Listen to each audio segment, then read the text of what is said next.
povedali, da se vam zdi to nesprejemljivo. Dr. Brglez pravi, da ne gre za izigravanje ustavne odločbe, pač pa da gre za razmejitev javnega in zasebnega šolstva. Ne.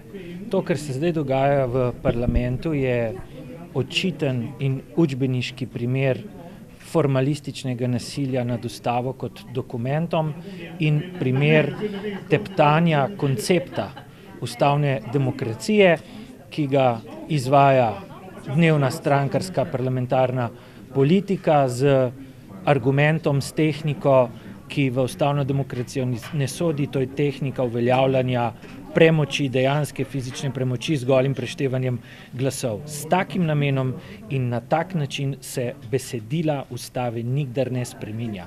Sploh se pa na ta način ne izigrava odločbe ustavnega sodišča in to je očiten namen in v pravu se pravno presoja in upošteva tudi namen. Če se ne motim, ste rekli, da bi morali imeti poslanci jasne argumente, jasne razloge za tako početje. Ali jih imajo?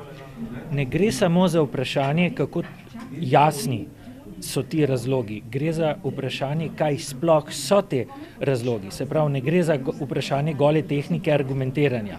Gre za vprašanje, kdaj smeš poseči neposredno v besedilo ustave. To, kar se zdaj dogaja, je uveljavljanje dejanske fizične premoči določenega dela strankarske politike, to je ideološki pristop k ustavi, strankarsko-ideološki pristop v ustavi in to v ustavno demokracijo ne sodi. Hvala.